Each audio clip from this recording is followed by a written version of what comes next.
Ever since Chief Keef and G-Herbo touched the stage in Chicago at the Summer Smash Festival this year, there has unfortunately been a new chapter in a very ongoing and deadly gang war that has sparked in Chicago and is unfortunately a civil war between two factions of one of the most infamous and dangerous gangs in Chicago drill history.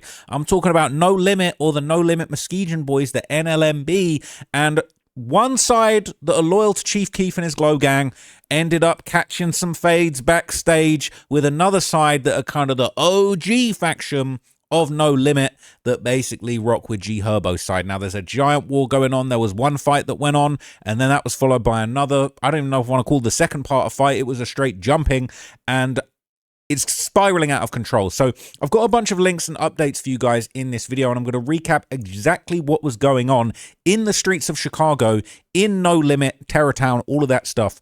And it's just really sad, okay? So if you've seen the full-length documentary that I did on my main channel, No Limit, Chicago's Deadliest Gang, I actually broke down that No Limit is one of the most notorious and dangerous gangs in Chicago, and there's been so much, dozens and dozens of people killed, so much death and destruction in the gang war that's gone on between these two groups. Well, various groups. They had beef with 3 different gangs in Chicago before they turned on themselves, and it's just a mess. So I'm going to break it all down to you in this video, but just to give you guys a little recap, this is a post that's going around on Reddit that has some really interesting backstory as far as the case, and this basically is going to kind of break it down. So this is a post where somebody's basically just asking, he said, I hate to be that guy, but can someone explain who the Four Corner Glow Gang is and what happened with the No Limit fight? How is Four Corner Glow connected, and how did you guys know that a chain was snatched before the video dropped? So according to rumors that we're going to see in the comments, the No Limit, or the No Limit Muskegon Boys, the NLMB civil war may well have started after the murder of J-Dog, who is allegedly related to G-Money and Lil Bibby, legendary Chicago figures, and G-Money was the person in the first video that was jumping No Limit Mainski, and then in the second video, G-Money was the one that was getting beaten unconscious, allegedly.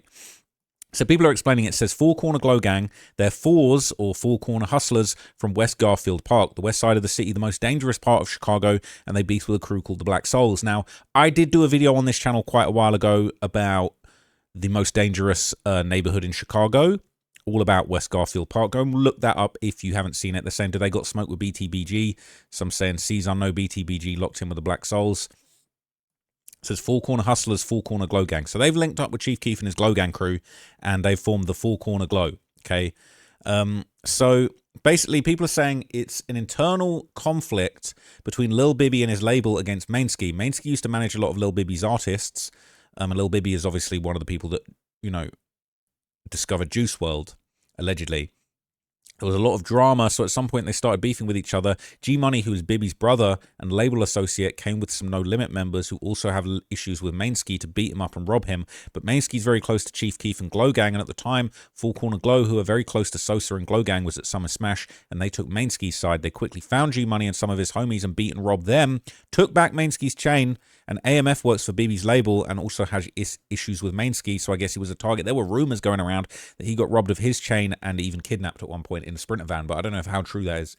But this is another breakdown with a little bit more detail. It says, the No Limit Muskegon Boys, the NLMB, is a merge of gangster disciples from Muskegon and renegade Black P-Stones from the Essex and Kingston areas. One of the big homies started the civil war between them by killing J-Dog, who is blood related to G-Money, and his 2 brothers. Nobody got Mainski's chain. They tried to take it off him but failed. The Four Corner Glow, which is West Side Four Corner Hustlers, got involved because Mainski is Glow Gang as well, and Four Corner Glow has family ties with Sosa, aka Chief Keef.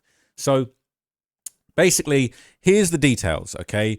J-Dog, or J-Doggy, is kind of an OG from No Limit who ended up getting killed after he dissed G-Herbo and basically banned him from his block. He also dissed Mainski, Doo-Wop, and somebody called No Limit Ricky, and another 17-year-old was actually hit in the shooting, but this is the news reporting on the murder of J-Doggy when it all went down.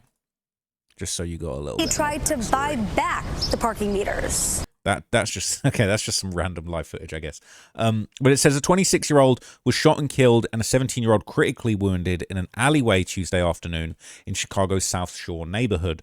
Now, what we know, the pair were in an alley around 3:40 p.m. in the 2500 block of the East 78th Street when someone approached them and started shooting, according to police. The 17-year-old was shot in the chest and a 26-year-old was shot several times throughout the body. They were both taken to University of Chicago Medical Center where they were listed in critical condition. Police say the man later died in the hospital. No arrests were reported at the time, but Area 2 detectives were investigating. Now, here is where we actually saw the footage of what happened. Now, I'm hoping I can show you this because I'm not actually going to see anyone getting killed, but this is the moment before the murder took place. And this is crazy. They're saying the dude that killed J-Dog was shooting 2 guns at once. This is crazy. That is insane. He was shooting 2 guns akimbo, a gun in each hand. Absolute insanity. I've never seen this outside of a film, to be honest. This is some movie shit, as they would say. Absolute insanity. So this appeared in the paperwork. Said the gunman, still holding 2 firearms, shoots at a fleeing victim. And the police discovered 19 shell casings of 2 different caliber guns at the scene. Now, you would normally say 2 different calibers, that's 2 shooters, but as you can see, in an absolute one-of-a-kind incident that I've never seen anything like this, I don't think anyone has, he was really shooting 2 guns at once, okay? So, people couldn't believe it on Reddit, okay? They're saying the dude that killed J-Dog blowing 2 blicks, this is crazy. It says, damn, they already got the name of the dude and everything, saying YouTube video has been up for weeks about him being the shooter, all right? I was probably one of those videos. They knew as soon as it happened, his own partners were dry snitching, said assume bleed. Saying, you mean they know as soon as it happened? Yo, I said assume, made it even funnier because you don't know what you did wrong. Anyway, it says, I mean, he didn't even make an attempt to conceal his identity and he wore the brightest outfit, but apparently they identified him from his limp or his gait. Saying the ATF recognized him and the way he limped from other footage, okay? They said the ATF were doing a joint collab with CPD, Chicago Police Department. He said he got a limp from crashing a car running from the police years ago. It says, fun fact, the FBI and federal government have software that identifies people by their gait and walk style. That's facts. I was in prison with someone who was like 6'9" and convicted of shooting someone all because of his gait and height. Trying to say that he had a chance because he wore a mask, like, bro, you're the only person in Erie, Pennsylvania in this prison that has to crouch in the shower, right? It's a fact. Your gait will take you out. They're saying the dude thought he was Max Payne that day. They're saying he was that day. That's crazy. That is actually insanity. I've never seen anything like this shit. If you ever played the video game Max Payne, that's really what was going down. They jumping through the air. Saying these are no limbs. Oh my god, that's it. I ain't even got time to explain to you the history of that. People saying double bolt that back door and stay strapped. The guys get funny when they got to start picking sides. It's crazy. Okay, he's saying he was really on some bad boy shit. All right, on felony pre-trial release, yeah, it's over for Buddy. He's saying he cooked. Dudes really don't care about freedom. Okay, so here's the thing. When that happened and the murder took place, this was solved within damn near days. So after the murder happened, it said 9 days ago, J-Dog threatened G-Herbo and said he could never come back to the No Limit Muskegon Boys block again. J-Dog would end up being shot and killed just a few hours before this post. So within hours of his death, everybody worked out what was going on. And so this is a post. This is J-Dog from No Limit saying G-Herbo is not No Limit Muskegon Boys and he's banned from 78th. He'd just got out of jail. He'd been in jail for a while. So obviously things were very different when J-Doggy was out on the streets. He came back home and made the fatal mistake of thinking that he could tell the most famous and the richest and most successful person from the No Limit block, the face of No Limit, that he couldn't come back to No Limit. Now, unfortunately, that is a pretty well-defined route to the graveyard, and it is sad how everything went down, but it is what it is. So this is what he posted, right? He said, first, at No Limit Herbo, so he tagged him, you just left Mally, like, what the F is you talking about? And it's G-Herbo speaking on abandoning or denying abandoning his hood at No Limit. So then you be on the internet like you've been with the shit, and on Vito, Broski and them, been told your goofy ass that you don't do shit since 2014. Now it's 2025, and you're talking like you've been in the streets. Dude, stop bapping for the internet, or capping lot. Stop lying for the internet, or send the guy shit, money. Send the guys money. Dude, for years, and you talking about you ain't No Limit. Well, I'm going to tell you right now, don't bring your bitch ass back on 79th and Essex. That's the most famous corner of No Limit, because you will have problems. I don't give no F about who riding with you, because I already told half of y'all ass got one time to play. So he's saying that I'm going to kill you if you back G-Herbo. You got one time to play with me and he's going to kill you. Now, I'm not saying he deserved this, but at the same time, he was putting fighting murder talk out there in front of the whole front street for everybody to hear. And the people that this was directed to weren't going for it, and they were quite happy to just murder him on his block. Said, and while you're on the internet capping, lying, Herbert White, G-Herbo, start telling the truth about yourself, because you made the F up. No lie. Big Cuz and I will never look at you. And now look at these names we're starting to see. No Limit Mainski, that's who was getting jumped. El Wopgod, EBK Ricky, No Limit Herbo. The same, I ain't gonna lie, but I got deep love for y'all. And on my dead father, if you really know me, I've been said I ain't no limit, I'm boss gang, but I need to play with that hood like MFs ain't dying or going to jail for shit like you always lying about in your raps. And tell the truth, we not looking for your ass to hang out, boy. Don't get it twisted. Yes, you made waves in rap music, but when it comes to ops lawyers, lawyer fees, shit like that, you need to stop. Lying. G-Herbo tagged him. He said, oh God, now I see why Cairo was treating your goofy ass. Now, if you remember, No Limit Cairo had an infamous interview where he said, G-Herbo don't put on for the guys. He said when his little bro, Lil Wet, not by blood, but when his gang Lil bro, Lil Wet, beats his bodies, he going to take him to Egypt. Lil Wet had 4 bodies. He wasn't thinking he coming home. He went thinking ain't ever going to have to fly him to Egypt. And then Cairo did that infamous interview. He said, bro, beat them bodies. He ain't been to Egypt yet. Now, it looked like Cairo ended up taking himself out and the gang out to Egypt, not with Herbo's help, but Cairo's still out here walking around. Cairo didn't put this murder talk out there like this. He was kind of trolling. But it was an iconic interview. I believe it was with 16 Shot him. That was crazy. Okay, it said, and on Vito, to be honest, your ass is grass. So he's basically saying you're dead. You're going to be killed. He said on the gang, he's merchant on the gang, you're dead. Because you're not No Limit Muskegon boy, so don't come trying to shake hands or shoot no videos. That shit dead. You dudes that's from the hood, if you're riding with that bullshit, he on here lying, capping, bapping, y'all can get to it because all you do is dick ride. So what's up? So he basically is making it clear. I'm not justifying it, but he's basically making it clear. I will kill G-Herbo. You're not invited to the block. You're banned from the block. You never done anything from the guys. You're not really No Limit. This is straight murder talk, and it ended up biting him in the back because he ended up getting murdered. All the guys that he was directing that towards were not going for it. So the ones that stayed broken in the hood always lash out at the ones that make it and move on. Okay? So yeah, but at the same time, you would be mad if a dude rapping about your life and your hood and ain't contributing to nothing. Saying you got to be slow if you really think Herbo ain't contribute nothing all of these years, but the one time he say no, it's a big problem. Entitlement is crazy. When I finally told him no, they call me bogus. Dirk don't miss. That's a fact. I've been through that, bro.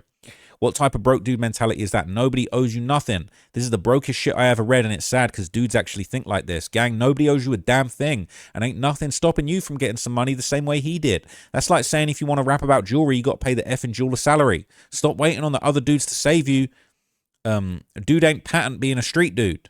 That's a self-entitlement issue. It's J-Doggy was in the wrong, man, and unfortunately he ain't lived to right his wrongs. So imagine getting mad just because a dude made music that you can relate to. Grown-ass man waiting on some handouts. Contribute yourself. He said, right, if they're so somber and enraged about their environmental situation, why wait around for somebody to come save you? Why not try something to better yourself in the area? Start off small, then grow. Grown-ass men, SMH. LMAO, these are grown-ass men. Why do you feel like another man is obliged to give out money because he came from a specific block? Giving something from the kindness of your heart is one thing, but there should be no obligation to it. He wasn't just rapping about someone else's life in the hood. He was mainly rapping about his life coming up in that particular hood, right?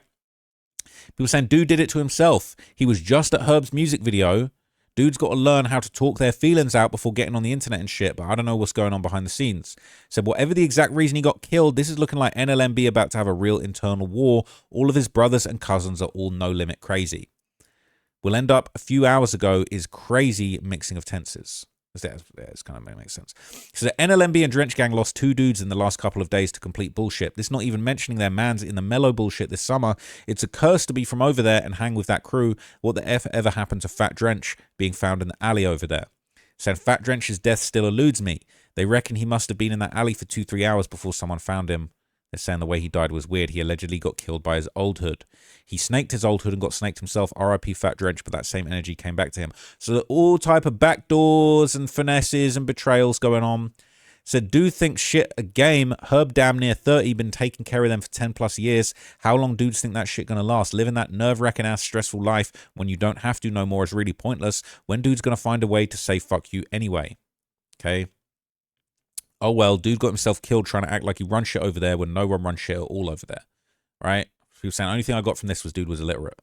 So Herb knew little dude wasn't no real threat. All he had to do was smack little bro up or have him smacked up or beat up. That's it. It ain't never have to go that far, but MFs took it that far and now they'll regret it.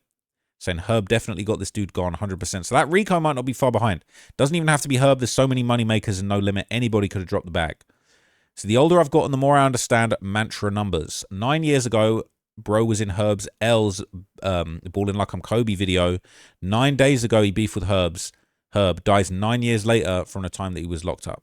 All right? That is crazy. Damn, J-Dog seemed like he was super tough. How did this happen to him? Section 8 living with a poverty mindset equals an appointment at the funeral home, I guess. It's very harsh. People saying this tells you a lot. Wasn't even worth writing all those paragraphs. People saying big up, dig up. People saying G-Herbo doesn't involve himself in crime. People aren't liking that. Really far from a murder for hire. These are gang members turned rappers. Chief Keef and his whole crew are gang members turned rappers. Chief Keef doesn't seem to engage in violence at all. Nipsey was a gang member and rapper. He was quite positive. I thought Herb was the same way I see him doing charity. I don't know how much he does in the city, but he's a successful rapper. He's a millionaire. Does he even really give goobers like this the time of day? Does he even care what a bunch of broke dudes from his hometown think? I guess y'all seem to think so. Okay? And they're saying, did you see what Chief Keef and Tato did to that producer in 2017? No, I didn't. Thanks for the info. So here's the thing, all right? This is basically when Doo-Wop would respond to J-Dog. He would repost what J-Doggy posted up, which was pretty wild. And then he would kind of give his 2 cents underneath it. He would say, A, you can never speak on us, 100. Me, I still be outside in the trenches. Didn't you just see us on the block and didn't say nothing like this? That's the last thing I'm going to say. So I said, damn, that's so hard when grown mans argue like that. Next thing, F around and smell next man's shit for 20 years. That's some UK drill type comment. But basically, he was allegedly killed by G-Fabe. Real name Fabius Shipman. Okay, this gentleman is actually the brother of G-Fazo, one of the most infamous No Limit members who passed away. He was a big fan of white Air Force Ones. That's why G-Herbo would often honor him, saying he's rocking them G-Fazos. He calls Air Force Ones Fazos. And also the brother of No Limit Faro, who changed his name to Big Op to distance himself from the rumors that he had caught several bodies. And so according to the reporting and the police paperwork and the rumors that were going around, there were actually numerous people present when this disagreement in the alleyway went down, where allegedly G-Fabe or Fabian killed J-Doggy. And in one of those allegedly was Big Op. Rumor has it that maybe J-Doggy had actually put a beat down on Big Op. Rumor has it. Okay, rumor has it. So this is some of the reporting. It says ATF are reporting that a man on felony pre-trial release fired 2 guns at once in the deadly South Seoul shooting. So this is where that image comes from, of him opening fire and shooting him in the back as he runs away. Is not a great look. So the man who was already on felony pre-trial release fired 2 guns at once in a South Shore alley last month, killing 1 man and injuring another, according to a newly filed federal complaint. Fabius L. Shipman, a convicted felon with a 2019 federal drug conviction, was charged Friday in the U.S. District Court with illegally possessing ammunition. Prosecutors say Shipman opened fire with a gun in each hand during a September 29th confrontation between the 2500 block of East 78th Street. They're in the heart of No Limit. The entire attack was captured on surveillance video, providing key evidence that helped investigators identify Shipman when even the surviving victim did not. So the surviving victim that got shot, the young'un, 17-year-old, he kept it street. He didn't speak to the police. Didn't matter, because the police had this. Don't know how on earth guys be having, let's go have a fade in the alleyway and then we're going to kill someone. No one's going to, we're going to get away with it. No one's looking in the alley. No, there's a camera on the alley. That alley is being surveilled the whole time. The footage showed a man with a pronounced limp, later identified as Shipman, arriving in a black Cadillac Escalade and walking into the alley around 3:36 p.m. He approached a group of men and appeared to get into an argument with at least one of them before pulling 2 handguns from his waistband, the federal complaint said. He then opened fire with both weapons, killing the 26-year-old Jalen Hibbler, that's J-Doggy, and injuring a 17-year-old boy. The shooter then fled the scene in the same Escalade moments later. Police recovered 19 shell casings of 2 different calibers at the scene, according to a federal complaint filed by an agent with the Bureau of Alcohol, Tobacco, Firearms, and Explosives. It's not a case that you're going to beat easily. Multiple law enforcement officers, including a Posen police officer and a former Chicago police officer, was now working as an ATF research specialist, reviewed the video and immediately recognized Shipman as the gunman. The Posen officer stopped Shipman for a traffic violation in February. The interaction was recorded by the officer's body-worn camera, but Shipman allegedly sped away from the traffic stop and was later arrested while wearing a White Sox baseball hat with a gold sticker on the brim. A hat identical to the one worn by the shooter, according to the complaint. The ATF's intelligence research specialist remembered Shipman and Shipman's limp from an encounter in June 2019, the complaint said. At the time of the shooting, Shipman was on pre-trial release for felony charges stemming from the Posen incident. According to court records, he was previously convicted in 2019 of federal cocaine trafficking charges and sentenced to 5 years in prison, making it illegal for him to possess guns or ammunition. Shipman is the 15th person accused of killing or trying to kill someone in Chicago this year while on felony pretrial release. His limp stems from injuries he suffered after crashing his car while fleeing Chicago police in 2013. 4 people, including Shipman and a Chicago police officer, was injured in that incident. Okay, so it's pretty serious. Now, that would basically go around, okay, and allegedly, I've actually never... this is crazy. I've never actually seen this. But apparently the whole footage is not very high quality, but apparently this is the whole footage of him getting killed. Now, I don't even know if I can show you this, to be honest with you. Let me just... I'm going to play it, but I might have to blur it. But apparently this is the incident as it went down. So they're all having a big argument in the alleyway. They're having a beef down here. Hang on, let me pause this and see if I'll make this bigger. So they're having an argument. A bunch of people have convened in the alley. So they're kind of huddled, talking. Seems quite tense. Kind of stepping back, going towards each other. So you can't really see anything, but it kind of... everybody disperses, and then what looks like J-Doggy runs away. It seems to me, I would say that it seems to me the way everyone kind of ducks down feels to me like maybe a shot was fired while they were all convened and then he ran and then he got shot in the back. Kind of everyone ducks down and then someone runs off and then this guy starts shooting with 2 guns. You can't really see it very well, but you can't really see anything if I'm honest with you. I would say this is basically censored as it is. So it says, this is from the Trenches News channel. J-Dog is the one who is being surrounded in the video. Whoever is the one in the white hoodie must have done the shooting. So that's crazy. So you got any more of them pixels? I feel that. Quality is terrible. 2025, no way your camera quality should be this bad. Saying they recorded this on a Nintendo DS. Barely can see what's going on. All right. JFK video of him getting his head blown off was the same. All right. They're saying he kept shooting when he hit the ground. So the dude was running away, which is probably J-Dog. 2 people got shot. He wasn't the one running. Look closer to the left of him when people dispersed. Someone next to him got hit too. It says 2 people was hit, him and his little brother.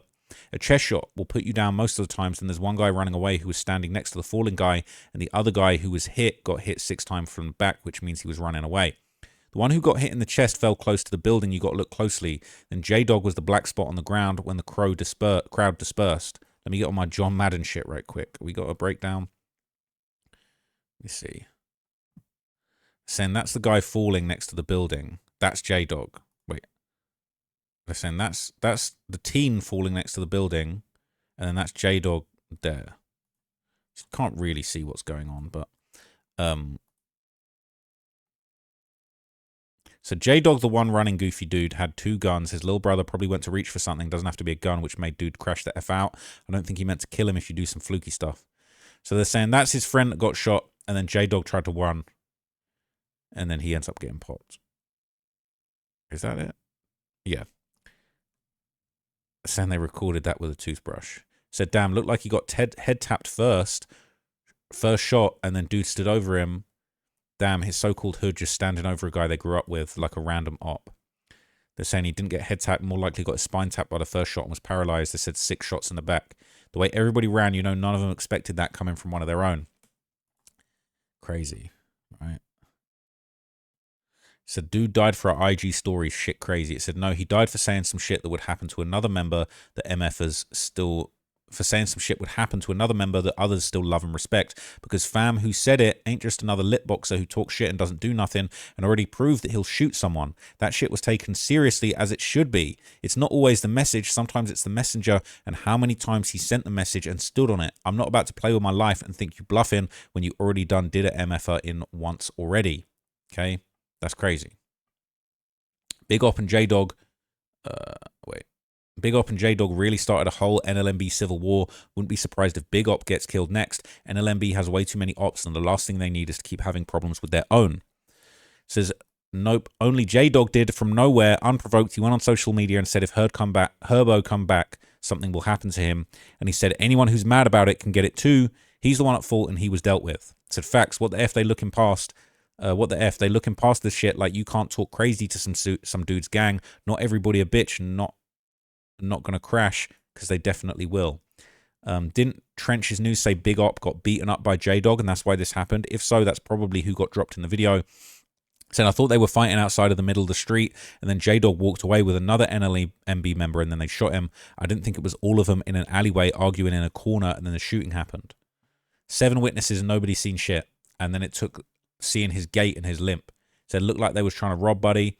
This is probably just trying to calm the situation down from the fight. Certain members probably walked off to talk it out.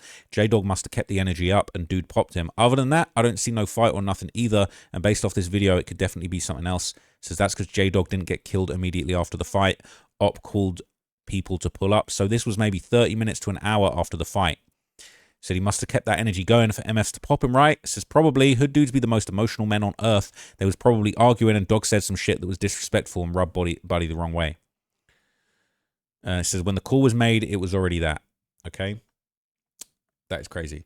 So here's the full criminal complaint. Okay, I'm not necessarily going to read the whole thing, but they're saying, enjoy this, Reddit Disciples. It's a whole breakdown of him getting charged with this. This special agent from the ATF, he was very well aware of this person. He knew G-Fabian or Fabius L. Shipman.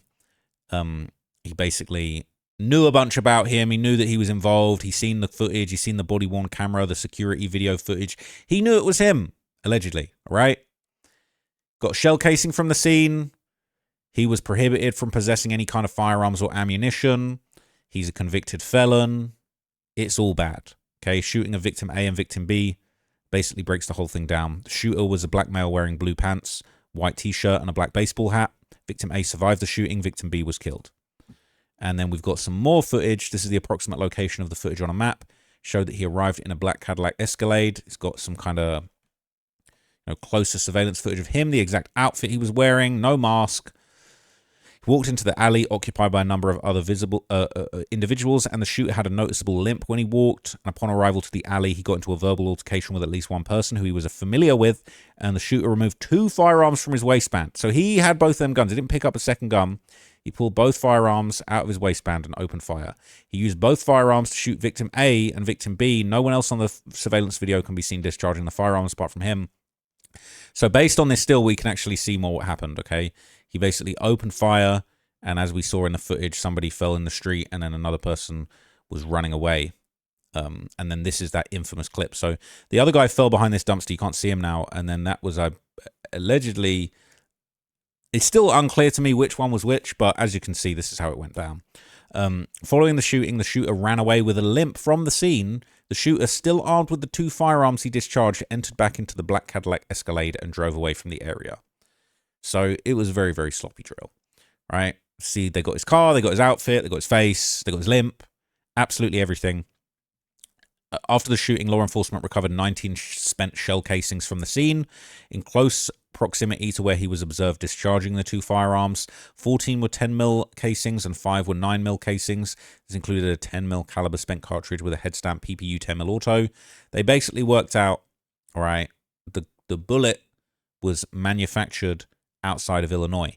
According to the Chicago police reports, they did a photo array with victim A, who was still hospitalized. It included a photo of the defendant, but he didn't identify anyone. He refused to talk, as it goes in the streets. But that didn't matter, because the ATF agent looked at the footage, looked at his driver's license photograph and photos of him from recent police encounters, and basically said from his own interactions, he believes that that was the shooter. Got his... You know what I'm saying? All of this stuff, no snitching. You on camera, we're going to pull up your picture from the DMV. You done been arrested on body cam with this guy. You done a police chase and crashed into the cops and got a limp. There's just no way of getting away from this. So he ended up being arrested. And again, got all of this backstory related to the when he was pulled over and the body cam footage. Body-worn camera footage on February 23rd, 2025. Traffic stop of a black Cadillac Escalade bearing an Illinois temporary registration. Traveled over the speed limit. And this is the thing that really bothers me. I really try my best. I really don't speed. I don't try and rush anywhere. I try and just drive the speed limit. What are you rushing to? You rushing to a grave? Just drive the speed limit, gang. Not too hard. You know, driving way over the speed limit, do you know how little time you'll actually save? Like, driving 10 miles an hour above the speed limit is negligible, and you're going to end up at traffic lights anyway. It's pointless. You're just risking your life. But the idea that guys are rolling around, gang members who kill people and catch bodies, they can't even control their speed. Just don't speed and you won't get pulled over.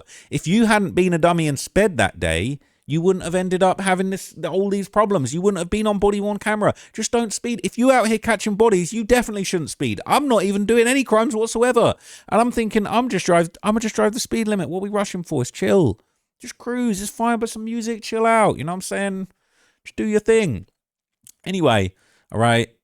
Obviously, the detective, he observed this person. Basically, the driver refused the instructions. He drove northbound. He sped off. All right. All of this is documented. So the female had exited the car. She identified herself, said the driver was her cousin, looked her up, basically found out that it was registered as the same address as the suspect. They identified him as the person. They got all this records, the DMV. He wearing the same hat. As the surveillance footage, bro.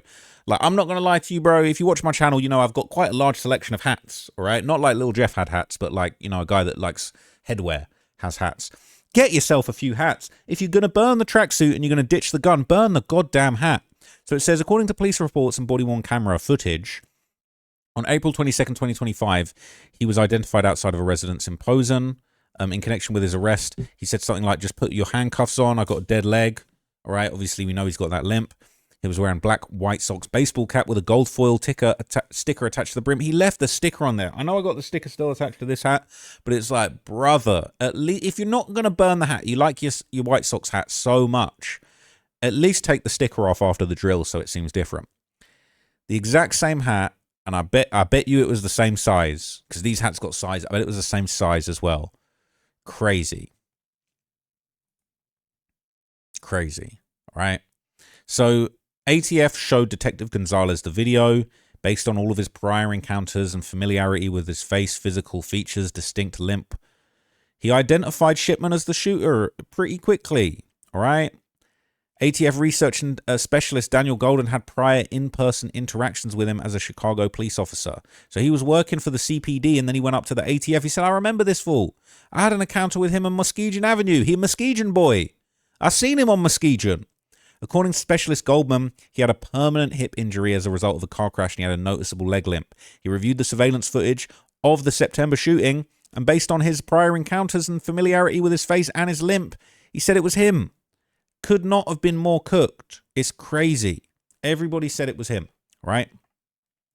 So basically, says for the dudes who don't feel like reading, this dude is basically Cajun style cooked right in front of the cameraman. Too damn old to be that dumb. That was a YN move. Right? Hell yeah, I just don't get it. This big ass dude could have slammed J-Dog in his shit and called it a day. Says, nah, he could have told him, love, fuck around or see. If someone else want to crash out, but you slam that boy on his shit, you still never see the streets again. You're going to be in heaven or hell. That's one thing I know. You got to completely avoid this shit. Have crash outs on your side, or pick if you want to crash out yourself. If you want to put your hands on a dude and look over your shoulder till you or buddy out of there, these young bulls ain't going for that. Discipline me like I'm a kid shit. F most any YNs anywhere these days not going for that. So this is low-key how they caught the dude that killed Trey Savage. They got him off their limp. Insanity. This pick even more crazy. That's definitely Big Op in the black. Is that him there or there running? Looks like he was tussling with J-Dog over a book bag and dude upped. So I guess it looks like, I guess it says they was tussling. It says you can tell it's Big Op. You can spot his fugazi-ass watch from a mile away. That's the watch. So they're saying this is Big Op there. With a Fugazi watch. I don't know if it's Fugazi, but I like my watches. He probably wouldn't let me look at that watch up close, that's for sure. So he shot him with a 10 milli, he had no chance, overly cooked. It says they locked him up in 2017 or 19 for having 500 grams of coke, and he only got a year. Is this dude an informant or someone? Said he was sentenced to 60 months. 20-5 here in Georgia. But anyway, absolute insanity, okay? So here's the thing. There's a Redditor that kind of explains all of the sides of this war, basically saying it's just part of the No Limit Muskegon boys. Specifically, it's Drench Gang 150. If you know G-Herbo, you know about 150 and Boss Gang. So this is kind of the breakdown. It's not No Limit versus Muskegon boys. People have got that twisted. Said it's not the whole of No Limit versus the whole of Muskegon Boys. It's mainly Drench Gang 150 versus Boss Gang. J-Doggy was part of Boss Gang, and all he did was call out G-Herbo and members that are 150, like Wop, Mainski, and Ricky, after J-Dog got killed by G-Fabian. Yeah, there are some No Limit members like Juvie, Cairo, Smoke the Don, Rel Gotti, and Shorty Mob members, etc., who are basically now MBK, Muskegon Boys killers. But there's still members from No Limit who claim No Limit Muskegon Boys as a whole, like Jock, Faro, and even White Sean, who recently made NLMB chains. If it was really No Limit versus Muskegon Boys, there would be bloodshed by now, since they know the ins and outs of each other, and it's been a year since J-Dog died, and nothing's really happened since, up until Summer Smash. And I even think it's not to do with the J-Dog situation, but something more personal. Big Op also publicly dissed Project Pat, Bibby, White Sean, and G-Money, who are all Boss Gang. Said would be bloodshed, proceeds to say J-Dog passing like it doesn't matter, but I get what you're saying, bro. It's just got a tiny bit deeper, I guess. Right? Says, why is the New Age good with civil war among them? Langrom versus TTE, O-Block versus Front Street, STL versus Jaro, now No Limit versus Muskegon Boys. Says a lot of wars start from cliques falling out. It's nothing new. Look at Lon City and Terrortown splitting into different sets and beefing. Literally been happening forever. Alliances and gangs fall out all the time. Nothing has changed. One thing about Chirac, when two different crews and circles rock with each other, it's only a matter of time till they go to war. Says, you dudes be too invested. No way I'm typing up an essay about dudes I don't know from a can of paint like this. All right. So, bro, you really from the UK? If so, how do you know all this? You more tapped in with them dudes than Chicago. He on here on Love Island subs, I think. Listen, man, I'm cut from the same cloth as this poster. I'm not gonna lie. Shout out to Exo Seller, man. I mean, it might be a bad bitch after all of that. Unlikely, but anyway. There's been kind of more talk about all the different sides on this war and a lot of analysis on Reddit. They're saying Mainski versus G-Money. Why did they even get into a fight? Folks are saying there's a No Limit Muskegon Boys civil war going on, but I don't know the full story.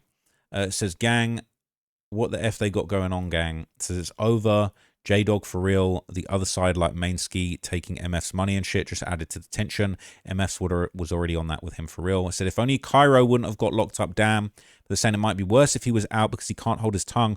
Plus, I highly doubt Cairo and Mainski are friends no more. They haven't acknowledged each other in years since that G-Herbo interview Cairo did, and he ain't like that stuff. Still going to be tricky before he got locked up. He was with Little Wet and Big Op 24/7. Both of them are on the G-Herbo Mainski side of things, but Cairo, one of them, one's in his hood, so it might get a little tricky for sure.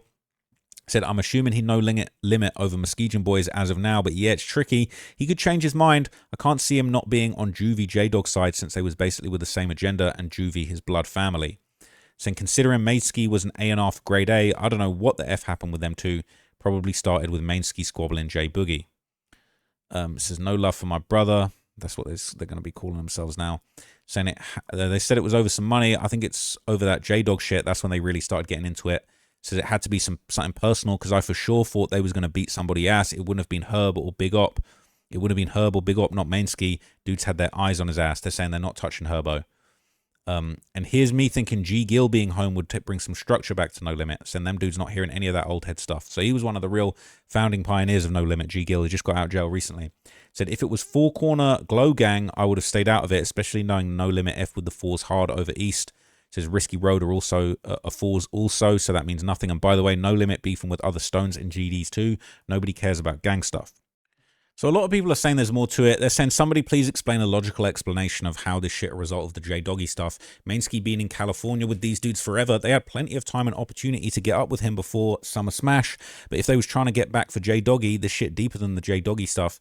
People saying, yeah, it has to be over some money because Mainski literally works for G-Money's label. Who knows? I'm sure it will come out now. They say Mainski was probably trying to defend Big Op, lol. It says, nah, they say Mainski went to talk to somebody else about situation, probably Lil Los, then G-Money came and snuck him. So we've got some deleted comments. I was always curious about the deleted comments. But a lot of people have been asking, how is Mainski going to respond to this situation? They're saying Mainski a real face from No Limit Muskegon Boys. Y'all think he's going to let this shit die down or go and catch another hat? Mainski really drenched for real. If you know, you know. There's rumors that he's got a hat collection. Might be bigger than my hat collection. So brothers getting it off their chest. Said J-Dog already died. I'm saying it could potentially get to that point. Plus, Mainski just looked bad in general in the vids. Says that would be sad because Mainski and G-Money really grew up together, but Pride is at MF though, and it's on camera for the world to see. So I wouldn't be surprised if someone else dies. Said, I mean, if getting jumped and held mean you look bad, then I guess I feel it. But I see what you're saying for sure. I ain't like G-Money, just fought one-on-one and won. Them two dudes grabbing Mainsky was on G-Money side, and White Sean, Bibby older brother, was helping too. They're saying that's the younger brother. It says they was passing that man around, using him like a punching bag. Los relinquished him of his chain-wearing responsibilities, and then they tore the clothes off his back. He probably feels some type of way. People saying, you lying. That man still got his jewelry. Lil Los was trying to get the cap or die chain back that Mainsky took from him. Mainsky about to perform another brain surgery on one of their ass. I said, please don't let Mainsky influence him. That dude rotten. Fed's been looking into Mainsky for a long-ass time. When that No Limit RICO came out, he was one of the main ones going down. He going down for that shooter shells shit. Damn, if he did the shooter shells hit, that's wild. Brothers fight all the time in the trenches. I think there's still a little love there because they fought and it ain't go straight to guns. MFs nowadays skip the fighting and go straight to shooting.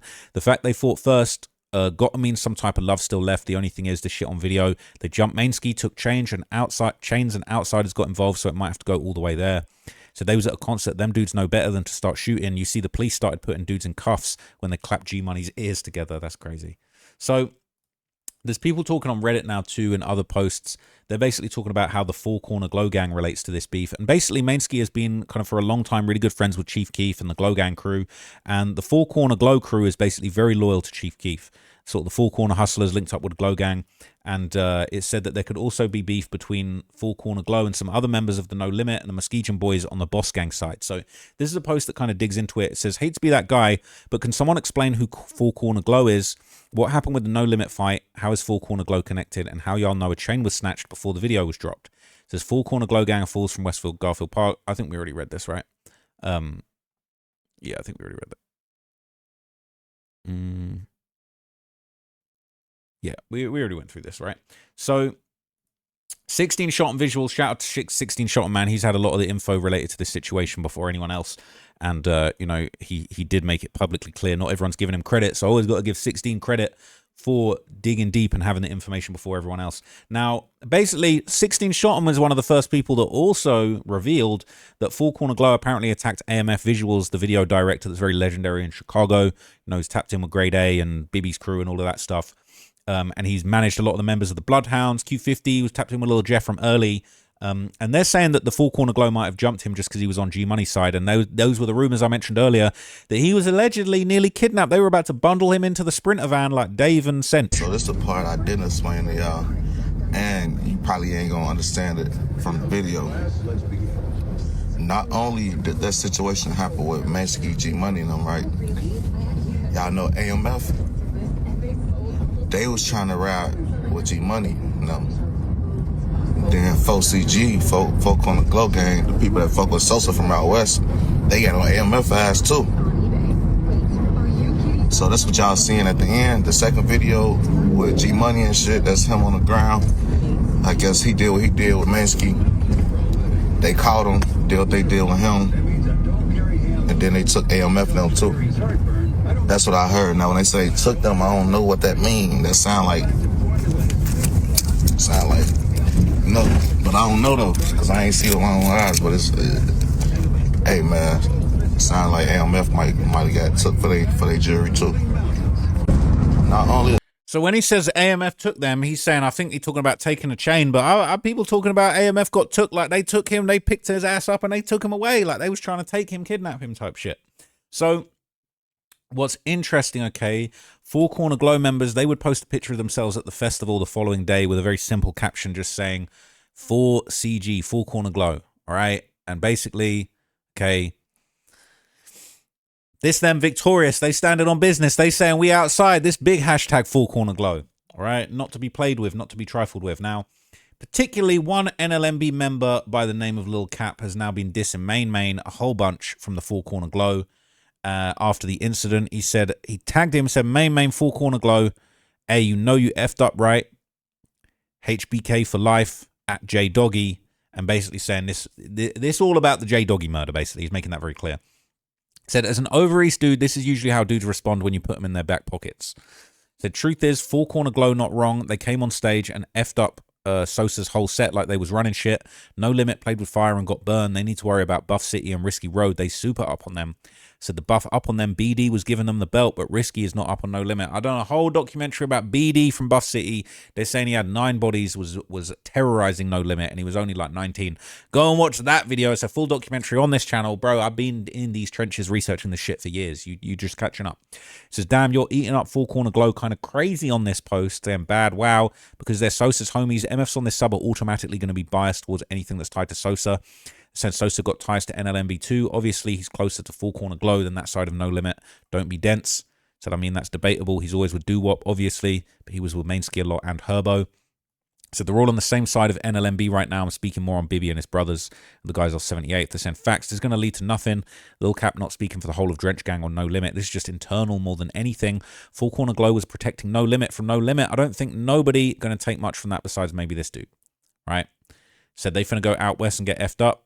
Off topic, but what is the difference between Four Corner Hustlers and Four Corner Glow? Are they different sets or are they all the same? They're saying Four Corner Glow is just Brickyard 4s. Main was allowed to chief his own set. Four Corner Glow, which is Brickyard back block. That's why the feds gave him racketeering, because bro man granted him chief over a jail call. They're all 4s. Four Corner Glow is just main set and they're clicked up with the Glow Gang. Four Corner Glow stands for Four Corner Glow. It's a set of 4s tapped in with the Glow Gang. They're saying it's not an actual set. Is an actual set, not just because of Sosa, they got real motion. It's in that's Brickyard, some 4s from K-Town. Said if you read the documents, Main was honoured as chief of the younger 4s and was allowed to create his own set, which is the back blocks of Brickyard. Broman did this over a jail call. It's the same, the Brickyard set been around since before Main was thought of. Ain't nothing special outside of that Glow connection. It says look at Main's Fed document, search his name and read the document. Four Corner Glow is an actual set, not just because of Chief Keef. Right? I hope Chief Keef don't get sucked into this RICO. They're saying y'all better do your homework on them out west 4s. They're saying No Limit not ready for this smoke. Now No Limit are extremely deadly and dangerous, but the Four Corner Hustlers are on crazy badness, okay? So people saying dudes in the comment Dicky in Nobody's Untouchable said they overly deride in the Four Corners, like they can't bleed or get touched. Like we know there's some thorough dudes, but everybody bleeds the same red, like damn. Okay. You're getting the gist, right? You're getting the gist. Okay, it says No Limit gets wild, but I don't think they can mess with the Four Corner. Not gonna lie, I get everybody. Nobody's untouchable, but them dudes are dangerous. It's unfortunate it even came to this point. Said they told O-Block and THF to pull up, and Lamron Twin had to step in and squash the beef. Right? Crazy. Said saying nothing gonna happen for real. Four Corner Glow is up real dog shit. And ain't nobody from No Limit on shit for real, but Shorty Mob, and them shorties ain't going to do nothing unless they get paid. I doubt they'll be able to get up with someone from Four Corner Glow. People saying they're glazing, right? But look, they're dangerous. That's what they're saying. They're extremely dangerous. But there's been more dissing that's been going on. Okay, there's another post of Lil Cap dissing. They're saying this was him dissing Main from the Four Corner Glow Gang. He tagged him. He said, "You laughing in my DM like you ain't get your kit took." LMFAO, and then he tagged Chief Keef. He said, what's to them soft-ass dudes that you be supporting? Proper hating on him. I said, all these dudes can't fight, by the way. I don't think they've planned on throwing any punches after this, all right? Straight murder business. So after this, apparently, okay, Doo-Wop, a.k.a. Mr. Perfect Attendance, he would apparently take Mainski's side in the beef, which makes a lot of sense because he's super close with Chief Keef and G-Herbo specifically. But G-Herbo's been quiet about the whole incident, perhaps because the whole war might have started from J-Dog dissing him, and he really don't want to get involved in this because of the potential RICO. And if he did anything to indicate that he wanted J-Dog dead after that post, he is going to catch the RICO, all right? So this is Mr. Perfect Attendance is picking Mainski and Four Corner Glow side in the internal beef, I guess. So this is a back and forth. It said, why y'all let No Limit Mainski get washed like that on a post under El Guap God picture of them at the Summer Smash all together, Four Corner Glow in full effect. And he said, you ain't see G-Money get slumped outside? And he said, just know they got back same day. He said he Glow Gang, not NLMB. And he says, why are you bringing up negative shit, Goofy? All right, so that's what's going down. They're saying dudes messy liking comments, might as well reply for all of that, right? So they're saying because he liked that post where he said G-Money got slumped outside, he's stamping it. They're saying, do what funny as hell, all right? He letting shit be known that he stumped G-Money's ear together. Saying WOP ain't good in the hood anymore. Same like Big Op. So of course he's going to slide with Mainski when the last time you seen Mainski visit the hood. Stop saying it's Muskegon boys versus No Limit. It's basically just G-Herbo's group of friends that distance from the hood now since the situation. People saying these dudes all 30 plus. What good is being in the hood worth at this point to them? Saying Herb's group of friends minus G-Money and Bibby. Basically 150 Glow Limit versus Boss Gang. People saying, I'm confused as hell on my mama. So is Herb on the No Limit side and Sosa on the Four Corner Glow Gang side? Does this mean perfect attendance is not on Herb's side? It says Doo-Wop is Herb's best friend. I'm pretty sure he's riding with G-Herbo and Mainski and them. Sosa, Herb, and Doo-Wop, Mainski, and Four Corner Glow are all locked in with each other. It's not that Four Corner Glow and No Limit are beefing. It's that No Limit is beefing with each other. So they're basically saying, don't get it twisted. It's not G-Herbo and Chief Keef against each other. It's G-Herbo and all the big op guys that basically didn't like that J-Dog and Boss Gang was saying that G-Herbo couldn't come back to the hood. And then they're trying to press the line, and then all of the, the former No Limit allies that are in Chief Keef's Glow Gang, along with G-Herbo's crew, they all on the same side against all these kind of OG, older people that were involved in the earlier generations of No Limit. That's what it is, okay? And it's basically No Limits versus No Limits that have evolved into a new form. It says Herb, Mainski, and Big Op weren't fucking with J-Dog. Muskegon Boys is on Herb's side, Bibby, his brothers, Juvie, and potentially Cairo. This is as simple as it can get. It's a no-limit internal war that goes deeper than J-Dog, though, because Mainski was fucking with Bibby's label. Now he isn't. So it's all those issues lined up, plus everything we don't know that's happened in the background. It's the other way around. Fabian and Big Op and them is Muskegon Boys, No Limit is on J-Doggy's side. Saying, isn't Bibby from Muskegon? Okay, let's not get ourselves confused here, right? But you get the gist. You get the gist. So, Feds have just released one of No Limit's main members, No Limit Lil Wet, aka Drench. Now, if you see the documentary that I did on No Limit, you'll know, okay, this guy basically allegedly caught 4 bodies and then beat it. And he was supposed to, G-Herbo was supposed to fly him to Egypt. What happened with the Egypt flight? Okay. So people saying, welcome home to No Limit Lil Wet. All right, aka Lil Drench. I don't know why I can't play this video, but I thought I had this backed up, but maybe it's copyrighted. But it says Feds saying this a great time to release him. All right. The Feds, the FBI, the CIA, they're ready to destroy the community. Okay. And look, people are basically all saying the Feds are instigating. Welcome home to Lil Wet, who was recently released from the Feds. Why would they release Lil Wet in the middle of a civil war in No Limit? Chicago gang culture is so funny. The Feds said we done poison the block with crack, with gambling, with drugs. Now it's time to just parachute in some of the most dangerous demons while the internal war is going on. All right. People saying the Feds are actually really trying to sabotage the whole block. This is a whole thing. Saying this is the Feds observing from a distance after Lil Wet No Limit has been released after the No Limit internal war started. They're saying the Feds are laughing. They're cracking up. All right. So we don't need to read all that, but we get it. Okay. So a lot of people have been saying that the No Limit RICO is coming.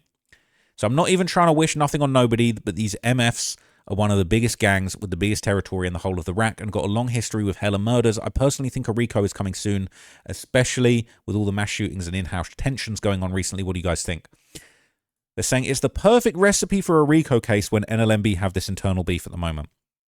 I've been manifesting a role in a future biopic about the No Limit Drench Gang Shorty Mob Terrortown. I should direct that for sure. I'm definitely trying to write that one. It said, didn't they get caught buying guns from people in the military or something in 2022? I thought the RICO would have happened then. It says the Feds are known to give out passes when they're building cases on people. That's literally their way of saying, keep doing what you're doing while we're gathering more evidence. So look, I hope that it doesn't result. I was about to say, I don't hope it doesn't result in a RICO, but at the end of the day, all I hope is that the violence stops. And I hope a RICO is not necessary for that to happen. But sometimes that's how it be. And I think everybody involved in this whole block for decades has been moving hot. When I did my documentary about No Limit like 3 years ago, I couldn't believe that some of these guys were still out on the streets. Releasing Lil Wet, they talking about G-Herbo's lyric was like, my brother got booked for a quadruple homie. When he beat it, I'm flying him to Egypt or whatever he said. Okay. He said, what was he say? He said, my young'uns are like on trial for a quadruple homie, but when he beat it, I'm going to grab him and fly him out to Egypt or something, bro. Y'all might all need to fly out to Egypt and just cool off. You might need to go to the United Arab Emirates, go Dubai, Abu Dhabi, because based on everything we've just seen, it seems like we've got all the recipes for a RICO here, and unfortunately somebody's going to get cooked. I'm going to leave it at that. I hope you found that a useful breakdown. I've done 2 super long breakdowns for you guys today. I do want to try and do another one. If you're not enjoying these long videos, let me know, but I'm going to do a few short videos, a few long videos, and just mix it up on this channel a little bit.